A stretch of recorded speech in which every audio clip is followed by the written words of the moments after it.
Stove on చేసుకుందాం. మనం కళాయి పెట్టుకొని కొంచెం ఆయిల్ పోసుకుందాం. అది హీట్ అవ్వగానే హీట్ అయింది కదా, పచ్చిమిరపకాయలు,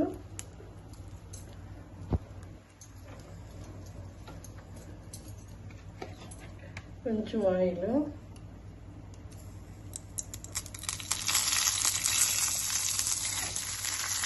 ఇంకా ఆయిల్ పచ్చిమిరపకాయలు కట్ చేసుకొని పచ్చిగా ఫ్రై చేసుకున్నాం.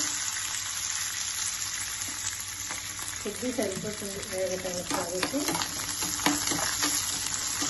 కొంచెం ఫ్రై అయ్యాలి. ఇవి ఇప్పుడు వేగిపోయినాయి కదా, వేగిన తర్వాత కొంచెం ఉల్లిపాయలు,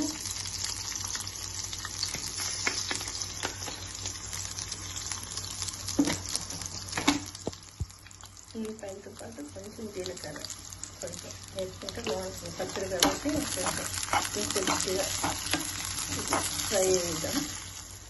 ఇప్పుడు కొబ్బరి ముక్కలు కూడా దీంట్లో వేసేస్తున్నాం. కొద్దిగా ఒక 2 మినిట్స్ వేయించేస్తే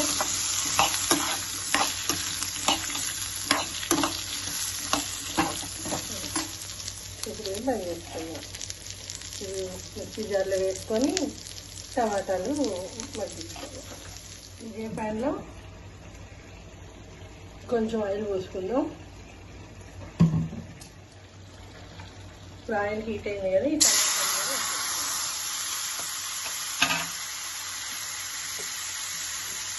కొద్దిగా సాల్ట్,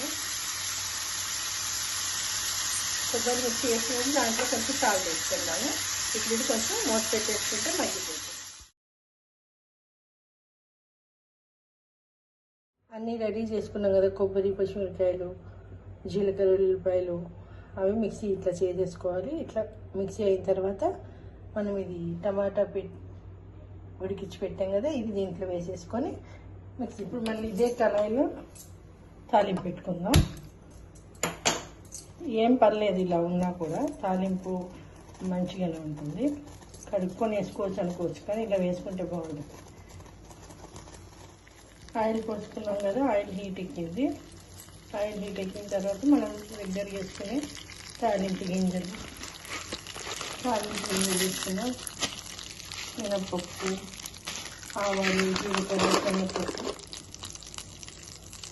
జీలకర్ర ఇవి కొద్దిగా వేగిద్దాం. కొంచెం వేగితే తర్వాత మిరపకాయలు, వెల్లుల్లిపాయలు, కరివేపాకు వేసుకుంటూ వేసేస్తాం.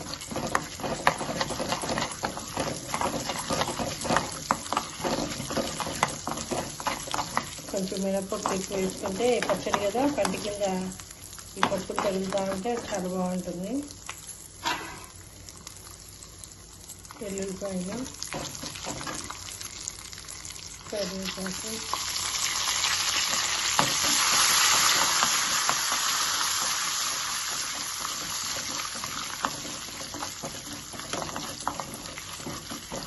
కొంచెం మంచిగా వేగనిద్దాం. ఇది వేగిపోయింది. దీంట్లో మనం పచ్చడి వేసేద్దాం. పచ్చడి అంటే దీంట్లో వేసేయాలి, అప్పుడు బాగుంటుంది. కొంచెం మగ్గని కాదు దీంట్లో. పచ్చడి అంతా దీంట్లో వేసేసుకున్నాం కదా, పచ్చడి కూడా నీట్గా ఇట్లా అంతా కలిపేసుకోవాలి.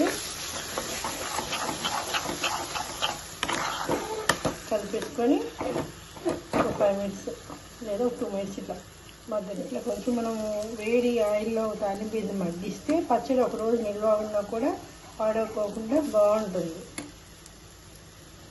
ఇట్లా తాలింపు వేసుకుంటే కొంచెం మగ్గించుకోవాలి. ఇప్పుడు ఇది రెడీ అయిపోయింది. మన కొబ్బరి టమాటా చట్నీ రెడీ అయిపోయింది. చూసారు కదా, ఫైనల్ అవుట్పుట్ కొబ్బరి టమాటా పచ్చడి. మీరు కూడా డెఫినెట్గా ట్రై చేయండి. ఎలా వచ్చిందో కామెంట్స్లో తెలియచేయండి. ఇది రైస్లోనే కాదు, గారెల్లో, దోశల్లో, టిఫిన్స్లో కూడా చాలా బాగుంటుంది చట్నీ. అన్నంలో మంచిగా వేడివేడి అన్నం ఇంత నెయ్యి వేసుకుని తింటే సూపర్. డెఫినెట్గా మీరు ట్రై చేయండి. ఎలా ఉందో కామెంట్స్లో తెలియజేయండి. Thank you for watching. Please like, share and subscribe Chittamma వంటలు.